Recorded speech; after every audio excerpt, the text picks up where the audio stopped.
I mean, imagine witnessing the most powerful empire on the face of the earth just completely decimated. Right, just absolute ruin. Yeah, and then you literally watch the water of a sea stand up on both sides, right? Just so you can walk through on dry land. It's the ultimate display of power. Exactly. And then you are miraculously fed by this bread that just materializes on the ground every single morning.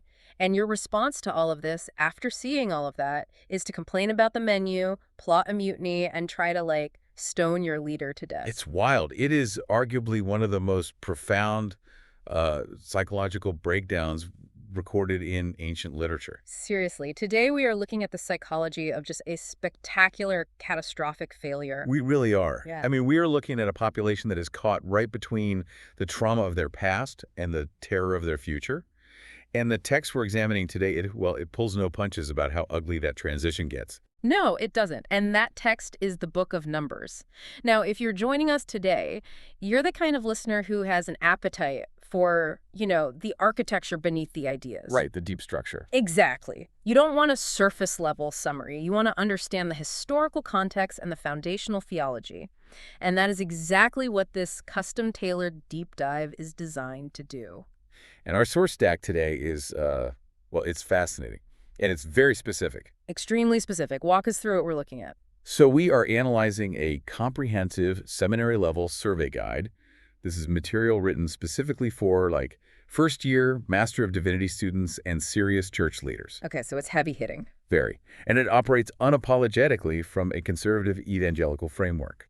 Plus, alongside that theological survey guide, we have extensive excerpts from the original Hebrew text, the Biblia Hebraica Stuttgartensia. Which scholars usually just call the BHS, right? Yeah, exactly, the BHS. Yeah. Specifically focusing on the fourth book of the Torah. Okay, so because the source material is explicitly theological and, designed to train pastors, we really need to be clear about our mission today. Absolutely. We're neutral guides here. Right. We aren't here to endorse a specific theology or debate doctrine or take a side on centuries-old religious disputes. Our job is to report impartially on the framework provided to us. Yeah, we are going to explore these conservative evangelical interpretations exactly as the scholars who wrote this guide lay them out. We want to map the blueprint of this specific worldview for you. And operating within this framework, it requires us to adopt their exegetical workflow. For these scholars, you simply cannot separate the history, the literature, and the theology. All blend together. Exactly. They view this text as a dynamic, living document. It's a wilderness handbook designed to equip leaders, which ultimately, in their viewpoints, directly forward to fulfillment in Jesus Christ. Which actually brings us to our rescue mission today. Because let's be honest, if you grew up around the Bible or, if you've ever tried one of those read the Bible in a year plans. Oh yeah, everyone hits the wall. Right. You hit a massive wall right around the book of Numbers. It just has this reputation as a dry, dusty spreadsheet of ancient tribal counts. It's just rows and rows of demographic data, yeah. Exactly. But that reputation, it actually begins with a massive historical mistranslation, right? Or at least a severe misrepresentation right at the title. It really does. What's fascinating here is how much the title changes your entire expectation of the book. Because in English, we just call it Numbers. But that's not at all what the original authors called it. Not even close. The English title Numbers actually comes from the Septuagint. Remind us what that is again? That's the ancient Greek translation of the Hebrew Bible. Yeah. So the Greek scholars titled it arithmoi, literally meaning numbers. Okay, because of the censuses. Right. They looked at the text, saw two major military censuses in chapter 1 and chapter 26, and just named the book after its administrative structure. I mean, calling this epic 40-year narrative of survival and betrayal and divine wrath Numbers is just wild to me. It's a huge undersell. It totally is. It would be like taking a gripping, terrifying survival movie, let's say a film about 2 million people stranded in a desert, fighting for their lives, turning on each other, experiencing plagues and warfare, and naming that movie The Inventory List. That is a perfect analogy. You completely miss the actual drama. You do. But the Hebrew tradition captures that drama much better, doesn't it? It really does. In the Hebrew Bible, books are traditionally named after their opening words. So the fourth book of the Torah is actually called the Midbar. The Midbar. And that translates to what exactly? In the wilderness. See, that completely changes the framing. In the wilderness tells you exactly what you're getting into. It's not about accounting. It's a crucible. Exactly. It establishes what German scholars call the Sitz in Leben, the setting in life. Meaning the original context. Right. This isn't a book about settled people in comfortable homes debating abstract philosophy. It is about nomadic, deeply vulnerable, traumatized people in a hostile environment. And the source material spends significant time anchoring this in a really specific historical timeline, right? They do. They argue for an early date exodus, placing the event in roughly 1446 BC. And that's based on chronological markers within the text itself, like in 1 Kings 6.1? Correct. So, taking that 1446 BC starting point, the timeline of Amitabar covers a brutal 38 to 40-year period. Roughly between 1444 and 1406 BC. Exactly. The narrative opens with the Israelites at Mount Sinai, having just recently received the law. Then it follows them through the absolute disaster at an oasis called Kadesh Barnea. Which we will definitely get to. Oh, we have to. Yeah. And then it finally leaves them, decades later, camped on the plains of Moab, just staring across the Jordan River at the Promised Land. Okay, so as we dig into how this survival guide was put together, the source spends an enormous amount of intellectual energy defending one specific point, and that is, Moses wrote this. Yes, Mosaic authorship is central to their argument. And I want to unpack this because the source really goes on the offensive against secular scholarship here. I'm familiar with something called the documentary hypothesis, which is, the idea taught in most secular universities that the first 5 books of the Bible were actually stitched together by different groups of editors, sometimes centuries later. Right, usually during the Babylonian exile. Yeah. So why is our source so aggressively pushing back against that idea? Well, to understand the conservative evangelical worldview, you really have to understand their view of textual authority and historicity. The documentary hypothesis, which was popularized in the 19th century by scholars like Julius Wellhausen. The JEDP theory, right? Exactly. Yeah. JEDP. It argues that because there are variations in the Hebrew names for God like Yahweh versus Elohim, and certain stylistic differences or supposed doublets in the stories, well, the text must be a composite. A composite of 4 distinct sources. The Yahwist, Elohist, Deuteronomist, and priestly sources. Right. But the authors of our seminary guide argue that this late-date theory rests on fundamentally naturalistic assumptions. Meaning they rule out the supernatural from the start. Exactly. They argue that secular critics start with the premise that genuine predictive prophecy or supernatural intervention is just impossible. So if a text accurately predicts something, they have to date the text later to explain it away. Oh, I see. So the source counters this by pointing to the internal claims of the text itself. Yes. They point out that the phrase, "the Lord spoke to Moses," appears over 50 times in the Hebrew text of Numbers alone. And there's that super specific passage, right, in Numbers 33, verse 2, where it explicitly says, Moses wrote down the starting points of their journeys at the command of the Lord. Right, the text actively claims to be a contemporaneous journal. Okay, but let's be real. Is the source claiming Moses literally penned every single word we read today? No, and the source is intellectually honest enough to acknowledge that. A text originating with Moses would have been copied and lightly updated over the centuries by scribes. They aren't claiming Moses wrote every single syllable exactly as it appears in modern Hebrew. So they are perfectly comfortable with the idea of post-Mosaic updates. Give me an example of an update they accept. A classic example would be geographical footnotes. A later editor might update the ancient name of a town so that a reader, say 400 years later, actually knows where the story took place. Right, like saying New York instead of New Amsterdam. Exactly. Or there's a famous parenthetical note in Numbers 12.3 that says, "Now the man Moses was very meek, more than all people who were on the face of the earth." Yeah, it's pretty tough to write, "I am the humblest man alive" in your own personal journal. Right, it kind of defeats the purpose.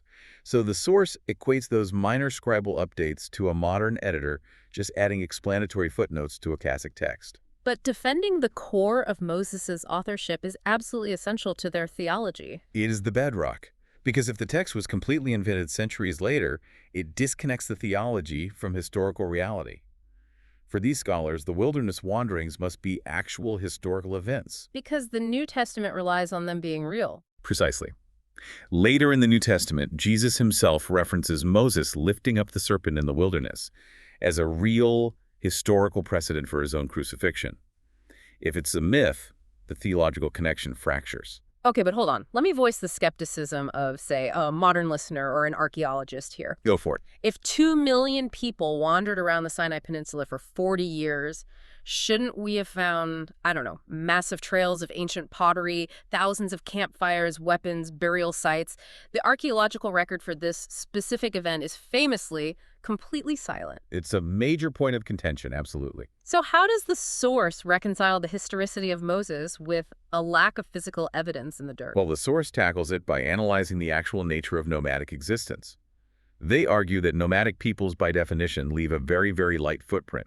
They use animal skins, tents, perishable material. They aren't building stone monuments. Exactly. But more importantly, the text itself states that this specific generation was under a divine curse to slowly die off in the wilderness. They weren't building cities or lasting infrastructure. They were just surviving. Right.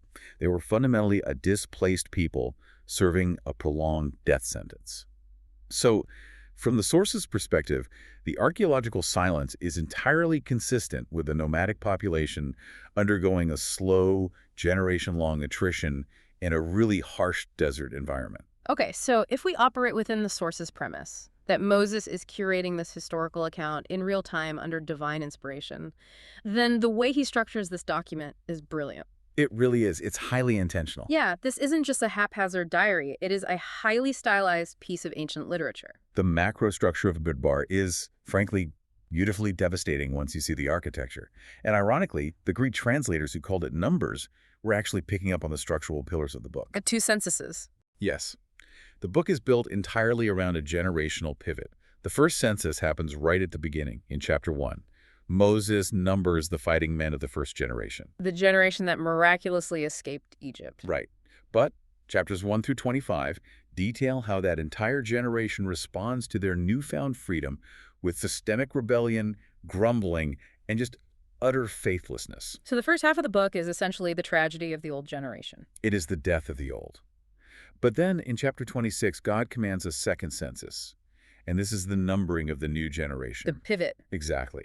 And the remainder of the book, chapters 26 through 36, is characterized by hope, by preparation, by military success, and by this forward-looking momentum toward their inheritance in Canaan. It's the birth of the new. And the author uses incredibly specific rhetorical devices in the Hebrew to really hammer this structure home. The seminary guide points out the use of inclusio. Let's walk through how that works in the text. Sure. So an inclusio is a literary framing device, kind of like bookends. On a textual level, the book opens in chapter 1, verse 1, and closes in chapter 36, verse 13, with the exact same concept. Which is divine speech, right? Yes, divine speech from Yahweh to Moses. The entire chaotic 40-year journey is bracketed and therefore contained by the authoritative word of God. That's the literary inclusio. But the source goes deeper and highlights a spatial inclusio, too. Right, the physical layout of the camp itself. The text goes into just exhaustive detail about how the Israelites are ordered to pitch their tents. They don't just camp wherever they feel like it. Not at all. Yeah. The camp is arranged in a highly specific, symmetrical order around the tabernacle, which is called the Mishkan in Hebrew. Explain the geography of this camp for us, because from what I read in the source, it's essentially a massive containment protocol. That's a really great way to describe it. In the very center is the Mishkan, where the holy presence of God dwells. Immediately surrounding the tabernacle, forming an inner ring, are the Levites. The priestly tribe, and they act almost like a buffer zone. Yeah. They are entirely a buffer zone. The text explicitly says the Levites camp around the tabernacle so that there may be no wrath on the congregation. Wow. Yeah, they are the literal insulation between the holy, radiating presence of God and the impurity of the people. Then outside the Levites, the other 12 tribes are arranged in a massive square, 3 tribes to a side. With Judah taking the prominent spot. Right. Judah, Issachar, and Zebulun camp on the east side, toward the sunrise, which is the position of honor. The sheer visual of this, hundreds of thousands of tents perfectly aligned in concentric squares with the presence of God in the center, it's a spatial representation of divine order. And contrasting that divine order is the human chaos that constantly threatens to just tear it all apart. I love how the source highlights the specific Hebrew words used to tell this story. They call them Leitwörter, right? Yes, Leitwörter, leading words or recurring motifs. Reading this in the original Hebrew brings out a texture that English translations often flatten out completely. Give us an example. The author uses 2 specific Hebrew roots that act as opposing forces throughout the entire narrative. The first is pakad. Pakad. What is the specific nuance of that word? Pakad means to number, to visit, or to muster. It appears repeatedly in the census portions and all the organizational instructions. So it's tied to structure. Exactly. When God tells Moses to pakad the people, it emphasizes divine order, intimate knowledge, and accountability. God is literally counting his people. He knows them by name and by tribe. It represents the structure God is trying to impose on a deeply chaotic people. Okay, and what's the opposing word? The opposing word is lun. Lun. It translates to murmur, grumble, or complain. And this root word threads obsessively through the first 25 chapters. It's the constant, toxic hum of the Israelites rejecting God's provision. You know, if you think about this cinematically, these Lightritter act kind of like a movie score. Oh, that's a good way to look at it. Right. Imagine watching this epic desert survival story. Every time the people start to doubt, every time that word lun appears, the director brings in this dark, rumbling, chaotic cello. Yeah. The sound of mutiny. Exactly. It's the sound of the human heart unraveling. But contrasted against that, every time God acts, every time that word pakad appears, numbering them, ordering the camp, you hear a sharp, clean, military drum beat. I love that. The entire book is essentially a symphony of these two competing sounds, right? The drumbeat of God's order versus the chaotic cello of human complaining. That tension drives the entire plot. And the author's literary brilliance really peaks when we look at how they use irony, specifically in the Balaam cycle. Chapters 22 through 24. The Balaam story is wild. It feels almost like an ancient political thriller mixed with, like, magical realism. Set the stage for us here. So the Israelites have finally arrived at the plains of Moab.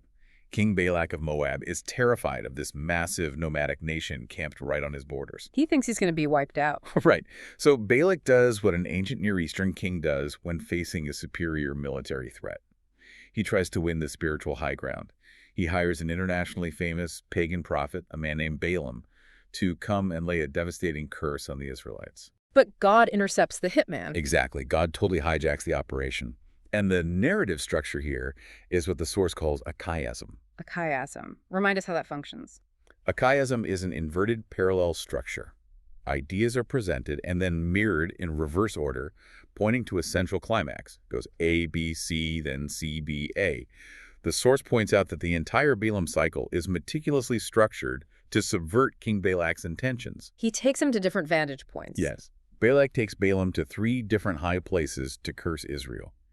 But each time, Yahweh takes over Balaam's mouth, and instead of cursing Israel, Balaam utters an increasingly beautiful blessing. And the irony is just dripping off the page here. Think about the contrast with the rest of the book. The Israelites, the insiders, the people who actually possess the covenant, are constantly faithless. Constantly. They are down in the valley, complaining, plotting mutiny, wishing they were dead.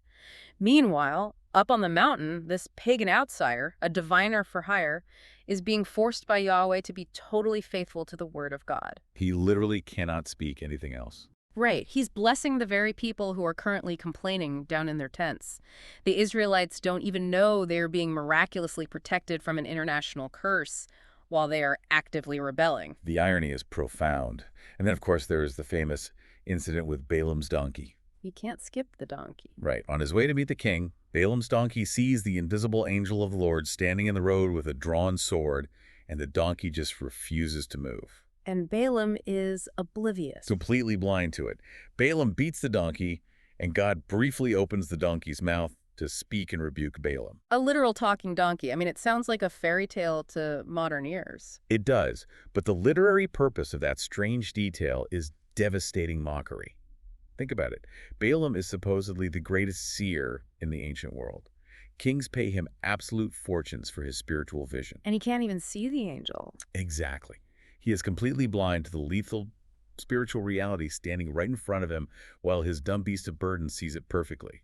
It is a brilliant polemic against pagan divination. I noticed the source also brings in an incredible piece of archaeology regarding Balaam. The Deir Allah inscription. Explain what this is, because it anchors this bizarre story in actual verifiable history. This is fascinating. In 1967, archaeologists were excavating a site called Deir Allah in modern-day Jordan, which is the biblical region of Gilead. They discovered these fragments of plaster covered in red and black ink. And how old was it? The text dates to roughly the 8th century BC. And when they translated it, the opening line literally reads, "The warnings from the book of Balaam, the son of Beor. He was a seer of the gods." Balaam, son of Beer, the exact name from the Book of Numbers. The exact name. This completely shifted the academic conversation. It proved that Balaam wasn't just a literary foil invented by Israelite scribes to make a point. He was a real, historically famed figure in the ancient Near East, still revered by pagans centuries later. So if you're an ancient reader of the Torah, you know exactly who this guy is. Oh, absolutely. He's the heavy hitter. Right. He's the premier spiritual mercenary of the ancient world. And the biblical text is showing Yahweh completely overriding his power, just treating him like a puppet. It proves God is sovereign not just over Israel, but over the most potent pagan forces in the entire region. Which perfectly transitions us to how the authors of our source view the theological engine of the book. Operating from their framework, Numbers does not exist in a vacuum. It is deeply connected to what came before it. Yes, they analyze what they call canonical echoes, how Numbers constantly riffs on the books of Genesis and Exodus. They call it the story behind the story. If you don't know the backstory, the events in Numbers just seem, well, random. Let's go back to that opening census, that first Pakade. Most people read the numbers: Reuben, 46,500, Simeon, 59,300, and their eyes just glaze over. Sure, it reads like a tax document. But the source argues this is a profound theological statement. Why is counting them so important? Because it is the explicit fulfillment of the Abrahamic covenant. Hundreds of years earlier, in Genesis 12 and 15, God made a unilateral promise to Abraham. The promise about his descendants. Right. He promised that despite Abraham being an old, childless man, God would make his descendants as numerous as the stars in the sky and the dust of the earth. So when Moses is walking through the camp, counting over 600,000 fighting men, meaning the total population is likely around 2 million people, the text is shouting at the reader. It is. It's saying, look, the promise is coming true. The dust of the earth is standing right here in the Sinai desert. The numbers are the theological proof of God's covenant faithfulness. And the author weaves that exact language into the text later, don't they? They do. When Balaam is standing on the mountain, forced to bless Israel in chapter 23, he looks down at the massive camp and asks rhetorically, who can count the dust of Jacob? Wow. He is explicitly quoting the Genesis promise. Exactly. The intertextuality is incredibly tight. It proves God is keeping his end of the bargain. But this raises a massive tension for the reader. If God has kept the promise, and they have this huge, divinely ordered army, and the presence of God is literally hovering over their camp in a pillar of fire, why do they all end up dying in the sand? And that tension is resolved at the tragic climax of the book's first half, the trauma of Kadesh Barnea in chapters 13 and 14. Walk us through what happens at Kadesh, because this really is the pivot point of the entire narrative. So the Israelites have marched from Sinai to Kadesh Barnea, which sits right on the southern border of the Promised Land, Canaan. They are days away from entering. They are right on the edge. Right on the edge. God tells Moses to send 12 spies, one leader from each tribe, to survey the land. The spies spend 40 days scouting Canaan. When they return, they bring physical proof that the land is incredibly fertile. The giant grapes, right. Yeah, they bring a cluster of grapes so large it takes 2 men to carry it on a pole. But 10 of the 12 spies also bring a terrifying military assessment. They say the land devours its inhabitants. They say the cities are fortified up to heaven and the people living there are giants, the descendants of Anak. They literally say, we seem like grasshoppers in our own eyes and we look the same to them. And the result is just mass panic. Despite 2 spies, Joshua and Caleb, pleading with the people to trust God, the entire nation melts down. Total collapse. They weep all night. They actively plot to overthrow Moses, elect a new captain, and march back to Egypt. Okay, hold on. I have to stop here. Because from a purely psychological standpoint, this makes 0 sense to me. How so? Well, these people watch the 10 plagues systematically destroy the Egyptian gods. They walk through the Red Sea. They are currently eating miracle bread that falls from the sky every single day. Right. How could a few tall guys and thick walls in Canaan cause such a massive, catastrophic failure of faith? It just seems incredibly disproportionate to what they've already survived. It is a profound question of human psychology and theology. And the authors of our survey guide address this by analyzing the liminal nature of the wilderness. Liminality, meaning the in-between space. Yes, the space between redemption and inheritance. The initial deliverance, the exodus from Egypt, was a massive, undeniable, external miracle. God did all the fighting. They just had to walk through the water. Exactly. But the wilderness is different. The daily, grinding dependence in the harsh desert tests what the source calls covenant loyalty on a much deeper internal level. It is the slow, agonizing erosion of comfort. So the trauma of the desert reveals their true character. Yes, it reveals that while God took the Israelites out of Egypt in a single night, he was going to take 40 years to get Egypt out of the Israelites. Wow. Their mindset was still completely captive. Exactly. The source notes the chilling psychology of their rebellion here. Yeah. Their cry to return to Egypt is a complete inversion of the Exodus. Instead of crying out to God for freedom from slavery, they are actively crying out for a return to slavery. Because slavery at least offered predictable food. Right. They preferred the certainty of bondage to the uncertainty of freedom that required faith. That is a haunting insight into human nature. I mean, we would rather be miserable but secure than free but required to trust the unknown. It's a very human reaction. Mm-hmm. But that failure of covenant loyalty has severe consequences in the text. Because they fundamentally rejected the inheritance God offered them, God pronounces a devastating judgment. He gives them what they asked for. Exactly. He tells them they will get exactly what they asked for. Mm-hmm. They will not enter the land. Instead, they will wander in the wilderness for 40 years. It is a one-to-one matching 1 year of wandering for every day the spies scattered the land in unbelief. Until the whole generation dies. Right. They will wander until every single person 20 years and older who grumbled against God dies in the desert. It's an absolute catastrophe, and this failure at Kadesh really forces the reader to confront the theological engine of the book. I mean, how does a perfect, holy God deal with a deeply imperfect, rebellious people without just annihilating them? Right. Because honestly, looking at their behavior, you kind of expect God to just wipe them out and start over. And God actually offers to do exactly that. But Moses intercedes. To understand how the source navigates this, we really have to look at their breakdown of the core theology of Numbers. They define it through three interconnected concepts: holiness, hesed, and discipline. Let's start with holiness. We touched on this with the physical arrangement of the camp. Right, the spatial inclusio around the tabernacle. For the conservative scholars writing this guide, holiness is not merely a moral category. It is an active, dangerous, almost radioactive reality. Like getting too close to the sun. Exactly. God's presence is pure, burning perfection.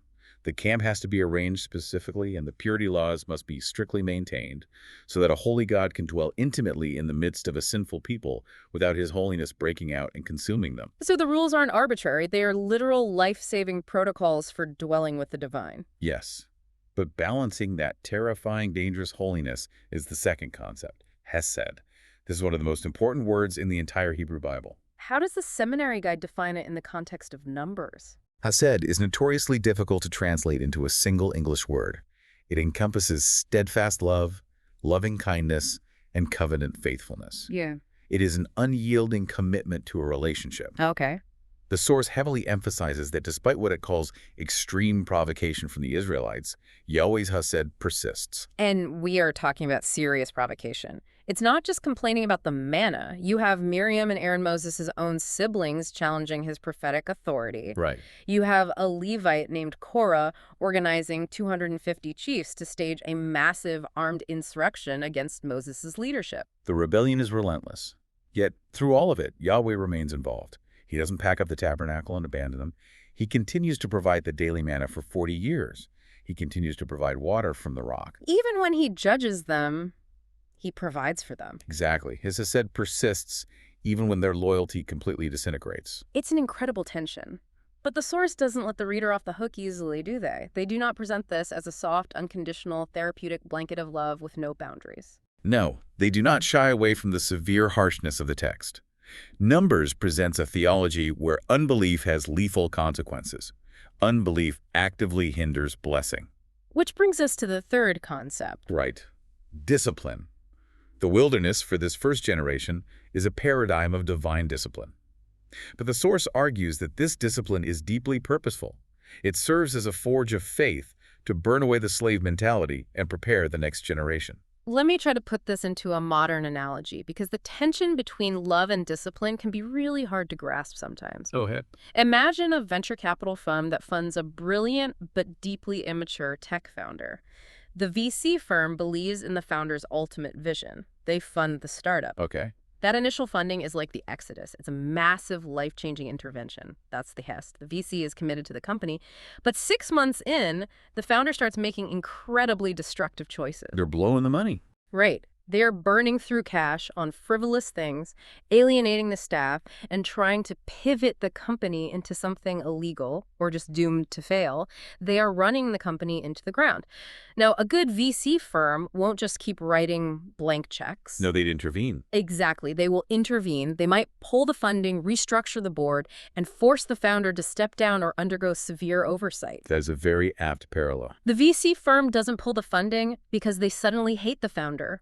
They pull it because they know that if they give an immature, destructive founder the keys to a billion-dollar market right now, the founder will permanently ruin the company and themselves. Right. The discipline, the restriction, the painful oversight is actually the severest form of commitment. It's necessary to save the ultimate vision. That precisely mirrors the theological framework the source is presenting. The 40-year wandering is the funding being pulled. It is a necessary delay to prevent a corrupted generation from entering the Promised Land and immediately turning it back into Egypt. Because they weren't ready. Right. But the source material, which again is explicitly written for Master of Divinity students, insists that this theological tension between human failure and divine discipline cannot be ultimately resolved by the law or by human effort alone. The Israelites can't just try harder. The law can diagnose their failure, but it can't cure their rebellious hearts. Exactly. And this brings us to the most critical, foundational part of the conservative evangelical framework, a Christological focus. For these scholars, the Old Testament is not a static history book. The text must point forward. It demands a solution. Yes. The exegetical workflow of our source dictates that every Old Testament book is part of a progressive revelation, moving inexorably toward fulfillment in Jesus Christ. They don't just read Numbers as the history of Israel, they read it as a shadow of the gospel. They explicitly identify messianic types and shadows embedded in the history. Exactly. And the most famous example of this, arguably one of the strangest, most perplexing stories in the entire Torah, is the incident of the bronze serpent in chapter 21. Let's unpack the narrative first. So the Israelites are near the end of their wandering, but they fall right back into their old habit. They speak against God and against Moses, complaining about the lack of food and water and calling the manna worthless. Always back to the match. Always. And in response to this treason, God sends venomous snakes into the camp. The text calls them fiery serpents. People are being bitten, and many are dying. The people recognize their sin, they run to Moses, and they beg him to intercede. So Moses prays for the people, and God provides a very specific and, frankly, very strange remedy. He tells Moses to forge a fiery serpent out of bronze and lift it up high on a pole. Right. Anyone who is bitten simply has to look up at the bronze serpent, and they will live. The Hebrew word for this bronze serpent is Nehushtan. Now, the authors of our source analyze this on two levels. First, historically, they note that it polemically subverts ancient Near Eastern serpent imagery. In surrounding pagan cultures, serpents were often viewed as chaotic deities, symbols of fertility or magical healing totems. Yahweh takes that well-known symbol and strips it of its pagan magic. The bronze snake itself has absolutely no power. It is merely a test of obedient faith to God's specific word. But the symbol is still deeply uncomfortable. I mean, in the broader biblical narrative, a serpent is almost universally a symbol of chaos, or the enemy, or evil. We go all the way back to Genesis 3, and a serpent is the deceiver in the Garden of Eden. Exactly. So why would God use the ultimate symbol of the curse to provide healing? Why use it to prefigure Christ? That discomfort is exactly the point. The source highlights the profound theological irony here. It sets up a pattern of judgment being born visibly to bring life. The cure intentionally resembles the curse. The people are dying from snake venom, so they have to look at the very image of their judgment lifted up on a pole in order to be saved. Precisely. And the authors connect this directly to the New Testament because Jesus explicitly claims this specific typology for himself in the Gospel of John, chapter 3, verse 14. Oh, right. Jesus is speaking to Nicodemus. Yes. Nicodemus is a Jewish scholar who would know the book of Numbers perfectly. And Jesus says, just as Moses lifted up the snake in the wilderness, so the Son of Man must be lifted up, that everyone who believes may have eternal life in him. That is a stunning theological connection when you see the architecture. In the evangelical framework, Christ on the cross became the curse. The Apostle Paul says later that God made him who had no sin to be sin for us. Jesus becomes the embodiment of the judgment. So just as the Israelites had to look at the bronze serpent, the symbol of their death, and trust God to live, the believer looks at Christ crucified, bearing the penalty of their sin, and receives eternal life. The cure resembles the curse. It totally changes how you read this story, and the source points out other messianic types as well, right? What about Aaron's budding staff? Yes, that occurs in chapter 17, immediately following Korah's massive rebellion. The rebels had challenged whether Aaron was actually God's exclusively chosen high priest. Because they argued that everyone in the congregation is holy, so anyone should be able to approach God. Right. To settle the dispute once and for all, God tells the leaders of each of the 12 tribes to write their name on their wooden staff and place them inside the tabernacle overnight. Now, a staff is just a dead piece of wood used for walking or herding. Right. It's lifeless. But the next morning, when Moses goes into the tent, Aaron's staff, representing the tribe of Levi, has miraculously sprouted. It has put forth buds, blossomed, and actually produced ripe almonds. It is bursting with life. Life out of dead wood. Exactly. The Thorse views this as a direct, undeniable foreshadowing of Christ's resurrection. It is God vindicating his true high priest not by a vote or by military might, but by bringing miraculous life out of death. Confirming an eternal living priesthood. Which the author of the book of Hebrews later applies entirely to Jesus. Amazing. And we also have to touch on the Star of Jacob. All right, returning to Balaam's oracles in chapter 24. While Balaam is blessing Israel, he goes into a prophetic trance and looks far into the future. He predicts that a star will come out of Jacob and a scepter will rise out of Israel. And a scepter implies a king. Exactly. The authors of the Seminary Guide interpret this as a clear, explicit messianic prophecy. It points to a coming eternal king who will wield the scepter of universal rule, crush the enemies of God's people, and bring ultimate blessing to the nations. Okay, so let's zoom out and look at what we've covered here. We've decoded the 1446 BC historical timeline. We've explored the brilliant literary tension between the Pakad God's divine order and the Lun humanity's constant complaining. Right. We've analyzed the deep theology of Hesed and the necessity of divine discipline, and we've seen how this evangelical framework views the bronze serpent and the budding staff as blazing arrows pointing straight to the gospel. It's an incredibly dense theology. It is, but our source is not just an academic textbook. It is a ministry guide meant to train leaders. It demands that this ancient knowledge be put to work in the real world. Right. Exegesis must lead to application. How does this ancient text equip the modern listener? I want to translate the source's equip and inspire points. These were designed for pastors preaching to a congregation, but the underlying psychology and leadership principles are deeply applicable to you, the listener, whether you are leading a corporation, managing a team, or just trying to navigate a difficult season in your own personal life. And the foundational concept they use for application is the idea of the wilderness as a mirror. The wilderness as a mirror, meaning we see ourselves in it. Exactly. The source explains that from a theological perspective, the modern church and the modern believer is currently living in their own wilderness. We are in the liminal space. We're between the already and the not yet. Right. You have experienced your own exodus. You have been saved by grace, but you have not yet reached the final destination, the promised land of a restored creation. We are all in the in-between. And one of the key takeaways the source highlights for surviving the in-between is learning dependence on provision. The Israelites had to learn brutal contentment. They had to learn to rely on the daily manna. Manna spoiled if they tried to hoard it. You couldn't save it for tomorrow? No. You had to trust that God would provide exactly what you needed for that specific day, no more, no less. And crucially, they had to do this instead of romanticizing their past in Egypt. And for the modern listener, the application is resisting the urge to look back at the toxic but comfortable situations you've left behind. It's the human tendency to remember the predictability of the past while forgetting the bondage. We look back at a terrible relationship or a soul-crushing job and think, well, at least I knew what to expect. Exactly. The wilderness teaches you to depend on daily grace in the messy middle of your journey, rather than running back to familiar slavery. And for anyone in a position of authority, there is an incredible call to embrace Hesed in leadership. This one hit me hard. The source points to Moses as the ultimate, albeit exhausting, model of leadership here. Leaders are called to model Moses' intercession. When the people rebelled, when they complained, when they literally picked up stones to kill him, Moses didn't turn his back on them. He didn't just quit. He stood in the gap. He pleaded with God for their mercy, explicitly citing God's own history. As someone who studies organizational dynamics, I found this incredibly convicting. If you are trying to lead an organization through a long, difficult transition, maybe a massive corporate restructure or shifting a toxic company culture, that is a wilderness. Oh, absolutely. Morale is going to plummet. The end goal is out of sight. People are going to murmur. The lun is going to be deafening. And your job as a leader isn't to crush them, fire everyone, or just give up.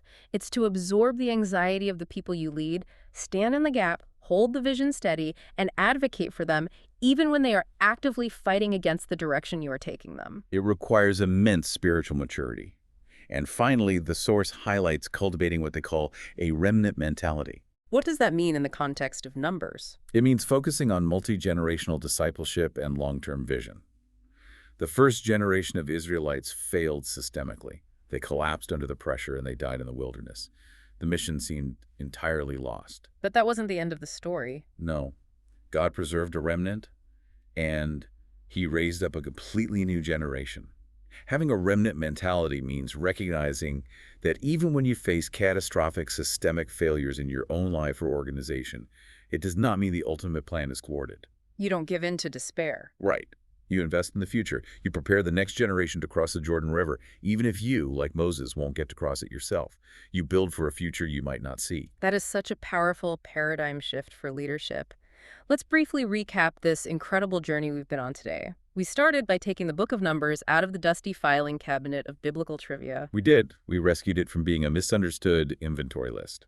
Right, and we explored it as Bamidbar, a rich, structurally brilliant, and psychologically complex handbook for surviving the crucible. We saw the intense musical tension between the pakad of God's perfect order and the lun of our own anxious complaining. We examined the profound theology of Hesed, God's covenant love, and the absolute necessity of divine discipline to forge a resilient faith.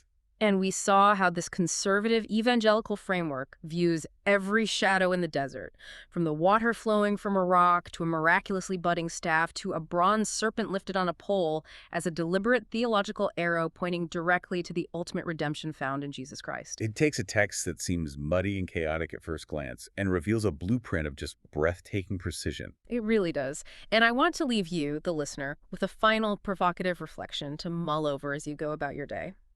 We've spent a lot of time talking about the wilderness as a place of trauma, of discipline, and of agonizing delay.